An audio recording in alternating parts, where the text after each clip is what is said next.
Bonsoir, chers frères et sœurs. La brève méditation de ce soir a pour titre l'appel du Saint-Esprit.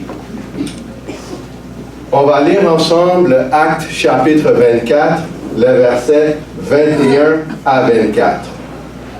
À moins que ce ne soit uniquement de ce cri que j'ai fait entendre au milieu d'eux. C'est à cause de la résurrection des morts que je suis aujourd'hui mis en jugement devant vous.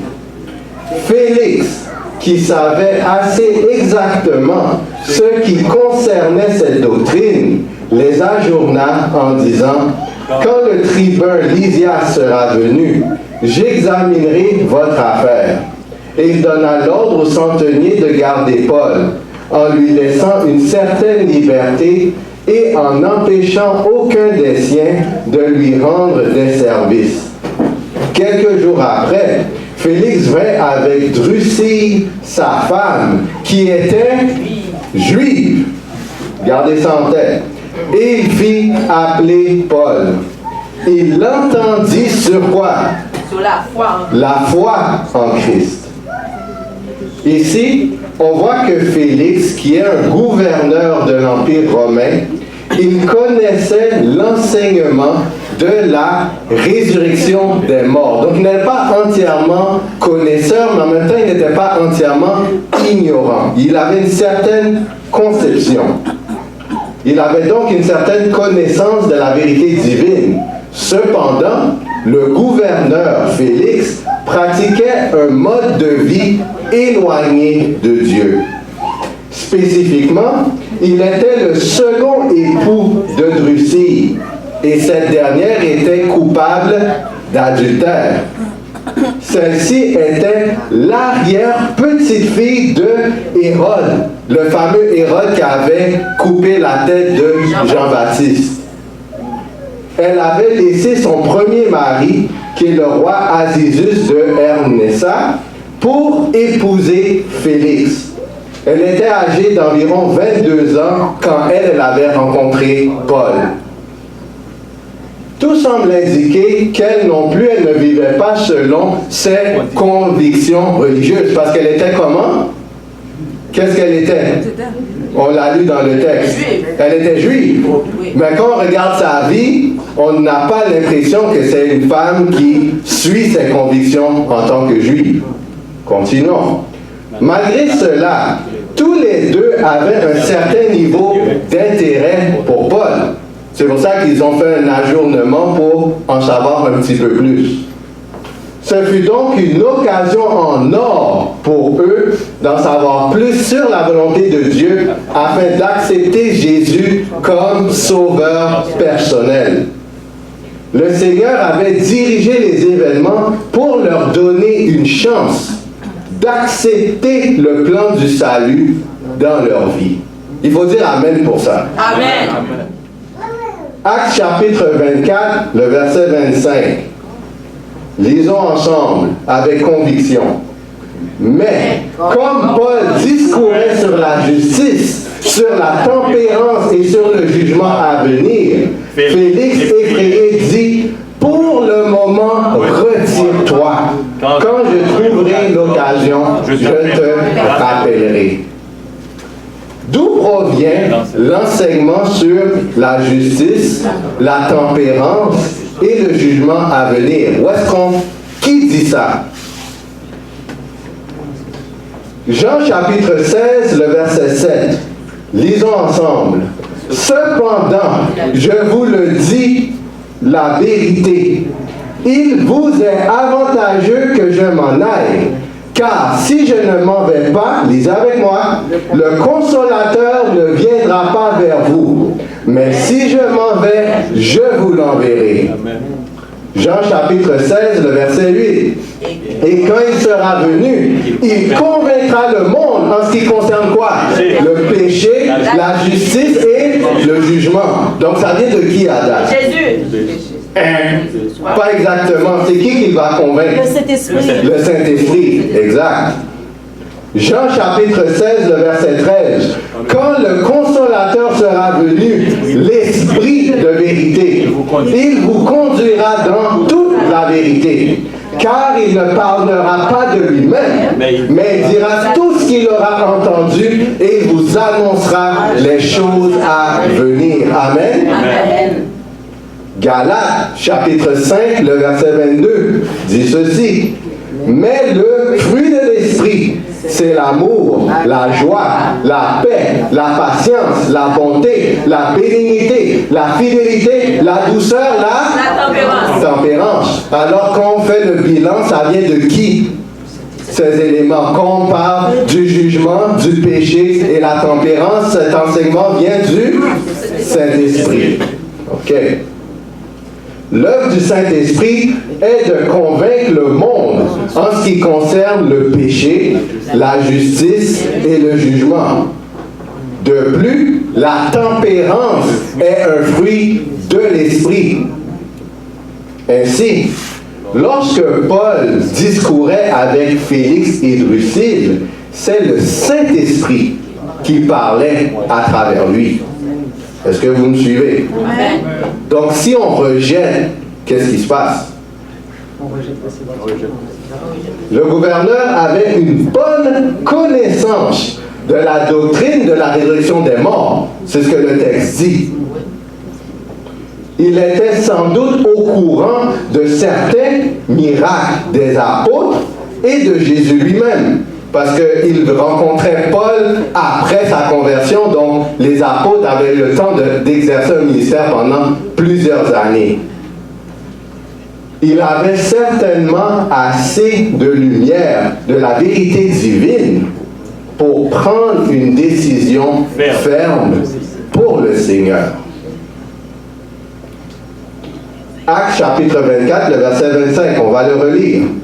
Mais comme Paul discourait sur la justice, sur la tempérance et sur le jugement à venir, Félix, effrayé, dit, « Pour le moment, retire-toi.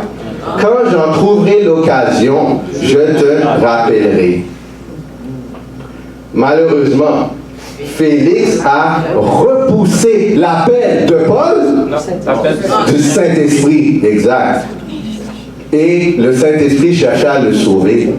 Dieu cherchait à le sauver. Donc il a arrangé toute l'histoire de Paul, comment il a été enchaîné, comment il a été déporté à Rome. C'était pour eux, pour qu'ils aient l'occasion d'entendre le message. Il a ainsi commis le péché impardonnable. Félix avait franchi la limite. Il était désormais dans un état spirituel où la grâce de Dieu n'avait plus d'effet pour lui. À travers sa réponse, il a scellé sa destinée. Est-ce que vous me suivez? Amen. Amen. C'est hélas ce qu'il faut dire, mais je suis content que vous compreniez, que vous suiviez. Parce que ce n'est pas une bonne nouvelle qu'il est perdu à tout jamais. Mais lui, il est perdu. On continue. Respectant sa décision, Dieu ne fit plus d'appel salutaire envers ce gouverneur. Pourtant, il a dit, pour le moment, retire-toi. Mais on va lire un passage de Conquérant pacifique qui donne plus de détails. Cependant, Félix, lui, n'avait auparavant entendu prêcher la vérité. Et tandis que l'Esprit de Dieu le persuadait, vous voyez, c'est qui le persuade? L'Esprit de Dieu. Il était plongé dans une extrême agitation. Sa conscience, mise en éveil, faisait entendre sa voix. Et il sentait que toutes les paroles de Paul étaient vraies. Il se souvint de son passé coupable. La débauche et les crimes de sa jeunesse se dressèrent devant lui avec une extrême netteté, ainsi que la sombre série de ses forfaits récents. Il se vit tel qu'il était, perverti, cruel, rapace. Jamais auparavant, la vérité n'avait pénétré aussi profondément dans son cœur. Jamais non plus son âme n'avait été remplie d'une telle épouvante. La pensée que tous les secrets de sa vie criminelle étaient à nu devant Dieu et qu'il pouvait être jugé selon ses actes le fit trembler d'effroi. Mais, ça fait mal, mais Au lieu de s'abandonner à la repentance, il chercha à écarter de son esprit des réflexions désagréables. Il coupa court à l'entretien et dit, pour le moment, retire-toi. Quand j'en trouverai l'occasion, donc quand ça fera mon affaire, je te rappellerai. Un rayon de lumière avait brillé du ciel dans le cœur de Félix, quand Paul lui avait parlé de justice, de tempérance et de jugement à venir. Cette occasion suscitée par Dieu, par qui? Par Dieu. Dieu lui avait permis de connaître son péché et de s'en repentir. Mais il dit au messager divin, pour le moment, retire-toi. Quand j'en trouverai l'occasion, je te rappellerai. Voici, là, vous devez lire ce qui est écrit ici. Tout le monde. Vous allez voir, mettez-vous debout. Si vous avez de la misère à regarder l'écran, je pense que c'est assez élevé, mettez-vous debout, on va lire ça ensemble, s'il vous plaît. Oui, je veux que tout le monde puisse le regarder. On dirait qu'il y a des gens qui struggle, parce qu'ils n'entendent pas lire, donc tout le monde debout. Surtout si vous ne pouvez pas le lire, on va le lire ensemble parce que cette partie est la clé du reste. Le procurateur avait dédaigné l'ultime sollicitation de la grâce. Il ne devait plus jamais recevoir d'autres appels de Dieu. C'est fini là.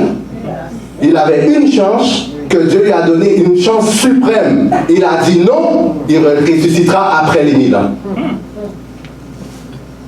C'est fini là. Ceci constitue un exemple où l'hésitation, parce qu'il n'a pas dit non définitivement, il a dit je remets à plus tard. Quand je reviendrai, quand ça me fera mon affaire, je reviens. Dieu a dit t'es perdu. Parce qu'il a hésité. Il n'a pas dit oui sur le champ. Ça, c'est un exemple où l'hésitation peut priver d'un individu du salut. En effet, une personne peut subitement outrager le Saint-Esprit si elle hésite à prendre la décision de suivre Dieu lorsque le Seigneur l'appelle. Il est impératif, synonyme obligatoire, sine qua non, de répondre positivement à l'influence du Saint-Esprit quand?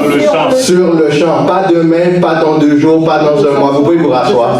Désolé. Mais il faut le faire on the spot, comme on dit. Dans le cas présent, vous pourriez être derrière des gens dans la même situation que Félix.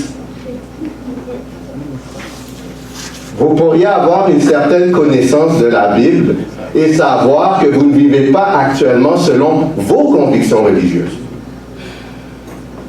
La série de conférences à Béthanie qui se déroule en ce moment, ça constitue l'appel du Saint-Esprit pour vous. L'Esprit parle à travers son serviteur, pasteur Renel Cangé. C'est pas le pasteur, c'est le Saint-Esprit, comme c'est pas Paul, c'est le Saint-Esprit. Si vous êtes là en ce moment, de la même manière que Dieu arrange les événements pour que Félix rencontre Paul, ben, Dieu arrange les événements pour que vous soyez là en ce moment. Amen.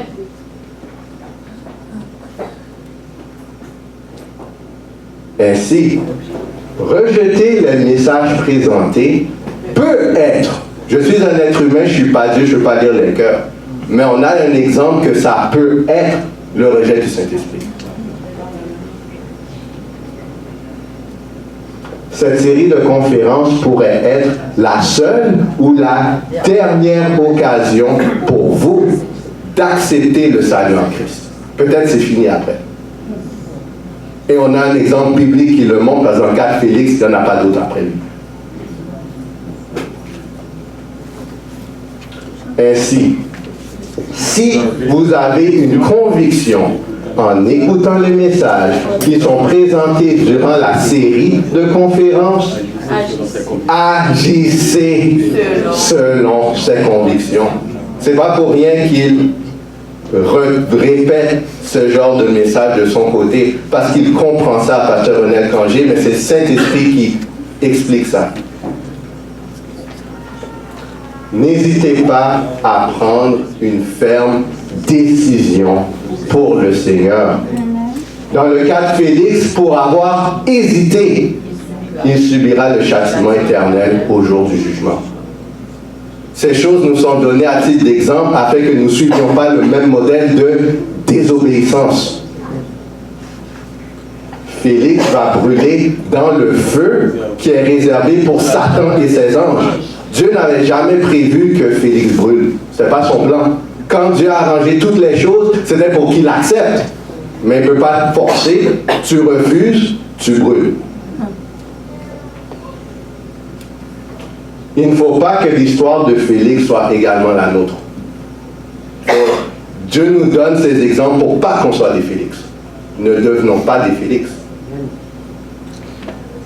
Profitons de ce moment de prière pour examiner notre vie, pour confesser nos fautes et nous en détourner afin d'obtenir la miséricorde.